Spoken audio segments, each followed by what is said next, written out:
Hello guys, welcome back to R K study updates. ಇವತ್ತಿನ ವಿಡಿಯೋದಲ್ಲಿ village ಅಕೌಂಟೆಂಟ್ನಲ್ಲಿ ಹುದ್ದೆಗಳನ್ನು ಕರೆದಿದ್ದಾರೆ. ಅದೇ ವಿಡಿಯೋನ ಇವತ್ತಿನ ವಿಡಿಯೋದಲ್ಲಿ ನೋಡೋಣ. ಗ್ರಾಮ ಲೆಕ್ಕಾಧಿಕಾರ ಅಂತ ಗ್ರಾಮ ಆಡಳಿತ ಅಧಿಕಾರಿ ಅಥವಾ ವಿಲೇಜ್ ಅಕೌಂಟೆಂಟ್ ಅಂತ ಕರೆದಿದ್ದಾರೆ. ಹುದ್ದೆಗಳು ಎಷ್ಟು ಅದಾವಪ್ಪ ಅಂದರೆ ಟೋಟಲ್ ಆಗಿ 505 ಹುದ್ದೆಗಳದಾವು. ಎಷ್ಟಪ್ಪ ಅಂದರೆ 505 ಹುದ್ದೆಗಳದಾವು. ಟೋಟಲ್ ಆಗಿ 505 ಹುದ್ದೆಗಳದಾವು. ಯಾವಾಗ ಅಪ್ಲೈ ಮಾಡಬೇಕು ಮತ್ತು ಹೇಗೆ ಅಪ್ಲೈ ಮಾಡಬೇಕು, ಈಗ ಅಪ್ಲಿಕೇಶನ್ ಕೂಡ ಸ್ಟಾರ್ಟ್ ಆಗಿದ್ದಾವೆ.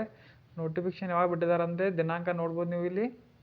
ಯಾವಾಗಿದೆ ಅಂದರೆ 10/7/2026ಕ್ಕೆ ರಿಲೀಸನ್ನು ಮಾಡಿದ್ದಾರೆ. ಅದ ನಂತರ ಯಾವ ರೀತಿಯಾಗಿ ಅಪ್ಲೈ ಮಾಡೋದು ಮತ್ತು ಯಾವ್ಯಾವ ಡಿಸ್ಟಿಕ್ಗೆ ಎಷ್ಟೆಷ್ಟು ಪೋಸ್ಟ್ ಇದಾವೆ ಅಂತ ಸ್ಟೆಪ್ ಬೈ ಸ್ಟೆಪ್ ಇವತ್ತಿನ ವಿಡಿಯೋದಲ್ಲಿ ತಿಳಿತಾ ಹೋಗೋಣ ಒಂದೊಂದಾಗಿ. ಮತ್ತು ಅಪ್ಲಿಕೇಶನ್ ಅರ್ಜಿ ಶುಲ್ಕ ಎಷ್ಟಿರ್ತದೆ ಮತ್ತು ವಯೋಮಿತಿ ಎಟ್ಟು, ಅದೇ ರೀತಿಯಾಗಿ ಯಾವ ಡಿಸ್ಟಿಕ್ನಲ್ಲಿ ಹೆಚ್ಚು ಪೋಸ್ಟ್ ಇದ್ದಾವೆ ಅಂತ ನೋಡೋಣ ಬನ್ನಿ. ಈಗ ಫಸ್ಟ್ ಆಫ್ ಆಲ್ ಏನು ನೋಡ್ಬೇಕಂದ್ರೆ ಯಾವ ಪೋಸ್ಟ್ಪ ಅಂದರೆ ವಿಲೇಜ್ ಅಕೌಂಟೆಂಟ್. ಇಲ್ಲಿ ಗ್ರಾಮ ಆಡಳಿತ ಅಧಿಕಾರಿ ಅಥವಾ ವಿಲೇಜ್ ಅಕೌಂಟೆಂಟ್, ಗ್ರಾಮ ಲೆಕ್ಕಾಧಿಕಾರಿ ಕೂಡ ಎಲ್ಲ ಒಂದೇ ಆಗಿರ್ತದೆ. ಅದೇ ರೀತಿ ಈಗ ನೋಡು ಜಿಲ್ಲಾವಾರು ಹುದ್ದೆಗಳ ವಿವರ, ಯಾವ್ಯಾವ ಜಿಲ್ಲಾಕ್ಕೆ ಎಷ್ಟೆಷ್ಟು ಹುದ್ದೆಗಳು ಅಂತ ಕೊಟ್ಟಿದ್ದಾರೆ ನೋಡ್ಬೋದು ನೀವು. ಜಿಲ್ಲೆಗಳ ಹೆಸರು ಕೊಟ್ಟಿದ್ದಾರೆ ಇಲ್ಲಿ, ಜಿಲ್ಲೆಗಳ ಹೆಸರನ್ನ ಕೊಟ್ಟಿದ್ದಾರೆ. ಅದೇ ರೀತಿ ಹುದ್ದೆಗಳ ಸಂಖ್ಯೆಯನ್ನು ಕೊಟ್ಟಿದ್ದಾರೆ. ಬೆಂಗಳೂರು ನಗರ ಎಷ್ಟು ಅದಾವಪ್ಪ ಅಂದರೆ 20 ಹುದ್ದೆಗಳು. ಅದೇ ರೀತಿಯಾಗಿ ಬೆಂಗಳೂರು ಗ್ರಾಮಾಂತರ ಎಷ್ಟಪ್ಪ ಅಂದರೆ 29 ಹುದ್ದೆಗಳದಾವು. ಅದೇ ರೀತಿ ಚಿತ್ರದುರ್ಗ ಎಷ್ಟು ಅದಾವಪ್ಪ ಅಂದರೆ 15 ಹುದ್ದೆಗಳದಾವು. ಚಿಕ್ಕಬಳ್ಳಾಪುರ ಎಷ್ಟಪ್ಪ ಅಂದರೆ 21 ಹುದ್ದೆಗಳು. ತುಮಕೂರು ಎಷ್ಟಪ್ಪ ಅಂದರೆ 50 ಹುದ್ದೆಗಳದಾವು. ಅದೇ ರೀತಿಯಾಗಿ ಶಿವಮೊಗ್ಗ ಎಷ್ಟಪ್ಪ ಅಂದರೆ 18 ಹುದ್ದೆಗಳು. ಕೋಲಾರ 22 ಹುದ್ದೆಗಳು. ಬೆಂಗಳೂರು ದಕ್ಷಿಣ ಎಷ್ಟಪ್ಪ ಅಂದರೆ 30 ಹುದ್ದೆಗಳು. ಮೈಸೂರು 45, ಮಂಡ್ಯ 50, ಹಾಸನ 35, ಉಡುಪಿ ಎಷ್ಟಪ್ಪ ಅಂದರೆ 10 ಹುದ್ದೆಗಳು. ದಕ್ಷಿಣ ಕನ್ನಡ 20 ಹುದ್ದೆಗಳು. ಚಾಮರಾಜನಗರ 30 ಹುದ್ದೆಗಳು, 31 ಹುದ್ದೆಗಳು. ಚಿಕ್ಕಮಗಳೂರು 10 ಹುದ್ದೆಗಳು. ಅದೇ ರೀತಿಯಾಗಿ ಬೆಳಗಾವಿದಾಗ ಎಷ್ಟು ಅದಾವಪ್ಪ ಅಂದರೆ 48 ಹುದ್ದೆಗಳದಾವು. ಅದ ನಂತರ ಬಾಗಲಕೋಟೆದಾಗ 16 ಹುದ್ದೆಗಳು. ಗದಗದಾಗ 14 ಹುದ್ದೆಗಳು. ಹಾವೇರಿದಾಗ 15 ಹುದ್ದೆಗಳು. ಬೀದರ್ದಾಗ 4 ಹುದ್ದೆಗಳು. ರಾಯಚೂರ್ದಾಗ ಎಷ್ಟಪ್ಪ ಅಂದರೆ 2 ಹುದ್ದೆಗಳು. ಟೋಟಲಾಗಿ ಎಷ್ಟು ಅದಾವಪ್ಪ ಅಂದರೆ ಟೋಟಲಾಗಿ 505 ಹುದ್ದೆಗಳ ಭರ್ತಿಯನ್ನು ಕರೆದಿದ್ದಾರೆ ವಿಲೇಜ್ ಅಕೌಂಟೆಂಟ. ಯಾವಾಗ ಅಪ್ಲಿಕೇಶನ್ ಸ್ಟಾರ್ಟ್ ಮತ್ತು ಹೇಗೆ ಅಪ್ಲೈ ಮಾಡೋದು ಅಂತ ನೋಡೋಣ. ಈಗ ಎಲ್ಲಿ ಕೊಟ್ಟಿದ್ದಾರೆ ಅಂದ್ರೆ ಗ್ರಾಮ ಆಡಳಿತ ಅಧಿಕಾರಿ ಅಂತ ಕೊಟ್ಟಿದ್ದಾರೆ. ಶೈಕ್ಷಣಿಕ ವಿದ್ಯಾರ್ಥಿ ಏನಿರ್ಬೇಕಪ್ಪ ಅಂದರೆ ಪಿ ಯು ಸಿ ಪಾಸ್ ಆದವ್ರು ಇದನ್ನ ಅಪ್ಲೈ ಮಾಡ್ಬೋದಾಗೈತಿ. ಮತ್ತು ನೆಕ್ಸ್ಟ್ ಏನಪ್ಪ ಅಂದ್ರೆ ನೋಡೋಣ. ಈಗ ನೆಕ್ಸ್ಟ್ ಏನಪ್ಪ ಅಂದ್ರೆ ಅದೇ ರೀತಿಯಾಗಿ ನೆಕ್ಸ್ಟ್ ನೋಡೋಣ. ಅರ್ಜಿ ಸಲ್ಲಿಸುವ ನಿಗದಿತ ದಿನಾಂಕದೊಳಗೆ ಹುದ್ದೆಗೆ ನಿಗದಿಪಡಿಸಿದ ವಿದ್ಯಾರ್ಥಿ ಅಂದರೆ ಲಾಸ್ಟ್ ಡೇಟ್ ಒಳಗೆ ಹಾಕಿ ಸೆಕೆಂಡ್ PUC ಕಂಪ್ಲೀಟ್ ಮಾಡಿರಬೇಕು. ವಯೋಮಿತಿ ಏಜ್ ಎಷ್ಟು ಐತಪ್ಪ ಅಂದ್ರೆ ನೋಡ್ಬೋದು ನೀವು 18 ಏಜ್ ಆಗಿರಬೇಕು. ಅದೇ ರೀತಿಯಾಗಿ ವಯೋಮಿತಿ ಸಡಿಲಿಕ್ಕೆ ಎಷ್ಟು ಕೊಟ್ಟಿದ್ದಾರಪ್ಪ ಅಂದ್ರೆ ನೋಡ್ಬೋದು. ನೇಮಕಾತಿ ಇಲ್ಲಿ 40 ವರ್ಷ ಸಾಮಾನ್ಯ ವರ್ಗ 2A 2B ಮತ್ತು 3B ಅಭ್ಯರ್ಥಿಗಳು 43 ವರ್ಷಗಳ. ಅದೇ ಪರಿಶಿಷ್ಟ ಪಂಗಡ, ಪರಿಶಿಷ್ಟ ಜಾತಿ, ಪ್ರವರ್ಗ ಅಂತ ಅಭ್ಯರ್ಥಿಗಳಿಗೆ ಎಷ್ಟಪ್ಪ ಅಂದರೆ 45 ವಯಸ್ಸು ಲಿಮಿಟ ಕೊಟ್ಟಿದ್ದಾರೆ. ಅದ ನಂತರ ಈಗ ನೆಕ್ಸ್ಟ್ ಏನಪ್ಪ ಅಂದರೆ ನೆಕ್ಸ್ಟ್ ನೋಡೋದಾದರೆ ಅರ್ಜಿ ಸಲ್ಲಿಸುವ ವಿಧಾನ. ಅರ್ಜಿ ಹೆಂಗೆ ಸಲ್ಲಿಸೋದಪ್ಪ ಅಂದ್ರೆ ಆನ್ಲೈನ್ ಮುಖಾಂತರ ಇದು ವೆಬ್ಸೈಟ್ ಲಿಂಕನ್ನು ಕೊಟ್ಟಿದ್ದಾರೆ KE. ಅದರಲ್ಲಿ ಹೋಗಿ ನೀವು ಅಪ್ಲಿಕೇಶನ್ ಕೂಡ ಹಾಕ್ಬೋದು. ಅದೇ ರೀತಿಯಾಗಿ ಅಭ್ಯರ್ಥಿ ಕೇವಲ ಒಂದು ಜಿಲ್ಲೆಗೆ ಮಾತ್ರ ಅರ್ಜಿ ಸಲ್ಲಿಸುವ ಅಂದರೆ ಯಾವುದೇ ಒಂದು ಜಿಲ್ಲೆಗೆ ಅರ್ಜಿಯನ್ನು ಹಾಕಬೇಕು. ಒಂದಕ್ಕಿಂತ ಹೆಚ್ಚು ಜಿಲ್ಲೆಗಳಿಗೆ ಅರ್ಜಿ ಸಲ್ಲಿಸಿದರೆ ಅವಕಾಶವಿರುವುದಿಲ್ಲ. ಅಂದರೆ ಒಂದೇ ಜಿಲ್ಲೆಗೆ ಅಪ್ಲಿಕೇಶನ್ನ ಹಾಕಬೇಕು, ಯಾವುದಕ್ಕೆ ಹಾಕಕ್ಕೆ ಇಲ್ಲ.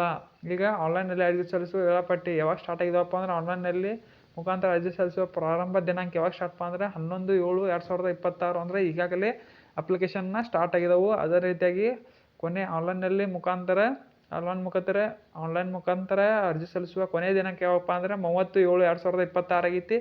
ಅರ್ಜಿ ಶುಲ್ಕ ತುಂಬಲು ಕೊನೆಯ ದಿನಾಂಕ ಯಾವಪ್ಪ ಅಂದರೆ 31/7/2021 ಲಾಸ್ಟ್ ಡೇಟ್ ಆಗೈತಿ. ಅದರೊಳಗಾಗಿ ನೀವನ್ನ ಅಪ್ಲಿಕೇಶನ್ನ ಫಿಲ್ ಮಾಡಬೇಕಾಗಿರ್ತೈತಿ. ಅದ ನಂತರ ನೀವು ಸೆಲೆಕ್ಷನ್ ಆಗ್ಬೇಕು. ವೇತನ ಶ್ರೇಣಿ ಎಷ್ಟು ಕೊಡ್ತಾರಪ್ಪ ಅಂದರೆ 34,100 ಹಿಡ್ದು 67,600 ತನಕ ಪೇಮೆಂಟನ್ನು ಕೊಡ್ತಾರೆ ಸ್ಟಾರ್ಟಿಂಗ್ ಹಿಡ್ದು. ಅದೇ ರೀತಿಯಾಗಿ ಅರ್ಜಿ ಶುಲ್ಕ ಎಷ್ಟು ಪೇಮೆಂಟ್ ಐತಪ್ಪ ಅಂದರೆ ಎಷ್ಟು ಪೇಮೆಂಟ್ ಮಾಡಬೇಕಪ್ಪ ಅಂದರೆ ಚಲನ ನೋಡೋದು. ಆದರೆ ಈಗ ಇಲ್ಲಿ ನೋಡ್ಬೋದು ಸಾಮಾನ್ಯ ಅರ್ಹತೆ, ಇತರೆ ಪ್ರವರ್ಗ 2A 2B 3A 3B general ಮತ್ತು 2A 2B 3A 3Bಗೆ ಎಷ್ಟಪ್ಪ ಅಂದರೆ 750 ರೂಪಾಯಿ ಶುಲ್ಕ ಇರ್ತೈತಿ. ಅದೇ ರೀತಿಯಾಗಿ ಟೋಟಲಾಗಿ 500 ರೂಪಾಯಿ ಅರ್ಜಿ ಶುಲ್ಕ ಪ್ಲಸ್ ಪ್ರಕ್ರಿಯೆ ಶುಲ್ಕ 250. ಪರಿಶಿಷ್ಟ ಪಂಗಡ, ಪರಿಶಿಷ್ಟ ಜಾತಿ, ಪ್ರವರ್ಗ 1, ಮಾಜಿ ಸೈನಿಕ, ತೃತೀಯ ಲಿಂಗ ಅಭ್ಯರ್ಥಿಗಳಿಗೆ ಎಷ್ಟಪ್ಪ ಅಂದರೆ 500 ರೂಪಾಯಿ ಇರ್ತೈತಿ. 250 ಅರ್ಜಿ ಶುಲ್ಕ ಮತ್ತು 250 ಪ್ರಕ್ರಿಯೆ ಶುಲ್ಕವಾಗಿರ್ತೈತಿ. ವಿಕಲಚೇತರಿಗೆ 250 ರೂಪಾಯಿ ಶುಲ್ಕವಾಗಿರ್ತೈತಿ. ಪಾವತಿ ಶುಲ್ಕ ಅಂದ್ರೆ ಪಾವತಿ ಒಮ್ಮೆ ಪೇಮೆಂಟ್ ಮಾಡಿದೆ ಅಂದ್ರೆ ಹೊಳ್ಳಿ ರಿಟರ್ನ ಕೊಡಂಗಿಲ್ಲಪ್ಪ ಅವ್ರ. ಇಷ್ಟಾಗೈತಿ. ಅದೇ ರೀತಿಯಾಗಿ ಪರೀಕ್ಷಾ ದಿನಾಂಕ ಕೂಡ ಮೆನ್ಷನ್ ಮಾಡಿದಾರೆ ನೋಡ್ಬೋದು ನೀವು. ಕನ್ನಡ 2 ಟೆಸ್ಟ್ ಇರ್ತಾವೆ, ಪತ್ರಿಕೆ 1 ಮತ್ತು ಪತ್ರಿಕೆ 2. ಪತ್ರಿಕೆ 1 ಯಾವಾಗಪ್ಪ ಅಂದರೆ 1/10/2026 ಬೆಳಗ್ಗೆ 10:30 12:30 ಈಗ ಡೇಟ್ ಕೂಡ ಅನೌನ್ಸ್ ಮಾಡಿದ್ದಾರೆ. ಯಾವ ಡೇಟ್ಪ ಅಂದರೆ ನೋಡ್ಬೋದು ನೀವು 4/10/2026 ಬೆಳಗ್ಗೆ 10 ಎಕ್ಸಾಮ ಕನ್ನಡ ಎಕ್ಸಾಮ್ ಇರ್ತಾವೆ. ಆದ ನಂತರ ಪತ್ರಿಕೆ 2 ಯಾವಪ್ಪ ಅಂದ್ರೆ 4/10/2026 ಇದು ಸೇಮ್ ಡೇಟ ಮಧ್ಯಾಹ್ನ 2:30 4:00 ಬೆಳಗ್ಗೆ ಕನ್ನಡ ಇರ್ತೈತಿ. ಆದ ನಂತರ ಮಧ್ಯಾಹ್ನ ಪತ್ರಿಕೆ 1 ಇರ್ತೈತಿ. ಪತ್ರಿಕೆ 2 ಯಾವಾಗ ಇರ್ತೈತಪ್ಪ ಅಂದರೆ ಅದು ಬೆಳಗ್ಗೆ ಪತ್ರಿಕೆ 1 ಆದ ನಂತರ ಪತ್ರಿಕೆ 2 ಅಂತ 2 ಇರ್ತಾವೆ. ಅದೇ ರೀತಿಯಾಗಿ ಸ್ಪರ್ಧಾತ್ಮಕ ಪರೀಕ್ಷೆ ನಡೆಸುವ ವಿಧಾನ ಹೆಂಗೆ ನಡೆಸ್ತಾರಪ್ಪ ಎಕ್ಸಾಮ್ಪ ಅಂದರೆ ಮೇಲ್ಕಂಡ ಹುದ್ದೆಗೆ ಸ್ಪರ್ಧಾತ್ಮಕ ಪರೀಕ್ಷೆಯನ್ನು ಆಫ್ಲೈನ್ OMR ಶೀಟ್ ಮೂಲಕ ನಡೆಸಲಾಗುವುದು. ಆಫ್ಲೈನ್ OMR ಶೀಟ್ ಮ್ಯಾಗ ಕ್ವಶನ್ ಪೇಪರ್ ಪ್ರಿಂಟನ್ನು ಕೊಡ್ತಾರೆ, ಅದನ್ನ OMR ಶೀಟ್ನಾಗ ಟಿಕ್ ಮಾಡೋದು ಇರ್ತೈತಿ. ಆದ ನಂತರ ನೆಕ್ಸ್ಟ್ ಏನಪ್ಪ ಅಂದ್ರೆ ಕನ್ನಡ ಭಾಷೆ ಪರೀಕ್ಷೆ. ಕನ್ನಡ ಭಾಷೆ ಪರೀಕ್ಷೆ ಹೆಂಗಿರ್ತೈತಪ್ಪ ಅಂದರೆ ಗೈರು ಹಾಜರಿ ಕನಿಷ್ಠ 50 ಅಂಕವನ್ನು ಗಳಿಸಿರಬೇಕು. ಅಭ್ಯರ್ಥಿ ಆಯ್ಕೆ ಪ್ರಕ್ರಿಯೆ ಅರ್ಹರಾಗುವುದಿಲ್ಲ. ಅಂದರೆ ಕನಿಷ್ಠವಾಗಿ 50 ಅಂಕವನ್ನು ಗಳಿಸಿದ್ರೆ ಕನ್ನಡದಾಗ ಇಂಥ ಮತ್ತೊಂದು ನೆಕ್ಸ್ಟ್ ಎಕ್ಸಾಮ್ಗೆ ಅರ್ಹತೆ ಆಗಿರ್ತಾರೋ. ಪ್ರಶ್ನೆ ಪತ್ರಿಕೆ ಪಠ್ಯಕ್ರಮ ಇದನ್ನ ಸ್ಕ್ರೀನ್ಶಾಟ್ ಕೂಡ ತಗೋರಿ ನೀವು. ಸಾಮಾನ್ಯ ಜ್ಞಾನದ ಏನು ಕೊಟ್ಟಿದಾರಪ್ಪ ಅಂದರೆ ಇದನ್ನ ಕೊಟ್ಟಿದ್ದಾರೆ ಸಿಲೆಬಸ್. ಯಾವ ಎಷ್ಟು ಕೇಳ್ತಾರೆ ಅಂದರೆ ಪತ್ರಿಕೆ 1 ಸಾಮಾನ್ಯ ಜ್ಞಾನ ಹೆಂಗೆ ಕೇಳ್ತಾರಪ್ಪ ಅಂದರೆ ನೋಡ್ಬೋದು ನೀವು. ಪ್ರಚಲಿತ ಘಟನೆಗೂ ಸಂಬಂಧಿತ ಸಾಮಾನ್ಯ ಜ್ಞಾನ ವಿಷಯಗಳು, ದೈನಂದಿನ ಗ್ರಹಿಕೆಯ ವಿಷಯಗಳು, ಭಾರತ ಸಂವಿಧಾನ ನೋಡಿಸೋ ವಿಷಯ ಅಂತ ಮುಂತಾದವನ್ನು ಕೊಟ್ಟಿದ್ದಾರೆ. ನೀವು ನೋಡ್ಕೋಬೋದು, ಸ್ಕ್ರೀನ್ಶಾಟ್ ಕೂಡ ತಗೋಬೋದು. ಟೋಟಲ್ ಆಗಿ 100 ಮಾರ್ಕ್ಸ್ ಇರ್ತಾವೆ, 100 ಅಂಕ ಇರ್ತಾವೆ. ಅವು ಎಷ್ಟಪ್ಪ ಅಂದರೆ 2 ತಾಸು ಇರ್ತೈತಿ. ಪತ್ರಿಕೆ 1 ಮುಗಿತು. ಈಗ ಪತ್ರಿಕೆ 2 ಹೆಂಗಪ್ಪ ಅಂದರೆ ಸಾಮಾನ್ಯ ಕನ್ನಡ ಸಾಮಾನ್ಯ ಇಂಗ್ಲೀಷ ಕಂಪ್ಯೂಟರ್ ಜ್ಞಾನ ಇವು ಟೋಟಲ್ ಆಗಿ ಕೂಡ ಎಷ್ಟಪ್ಪ ಅಂದರೆ 100 ಮಾರ್ಕ್ಸ್ ಇರ್ತೈತಿ. 100 ಅಂಕ 2 ತಾಸು ಇರ್ತೈತಿ. ಅದು ಫಸ್ಟ್ ಎಕ್ಸಾಮ್ ತೊಗೋತಾರೆ. ಆದ ನಂತರ ಇದನ್ನ ಎರಡನೇ ಎಕ್ಸಾಮ್ ತೊಗೋತಾರೆ.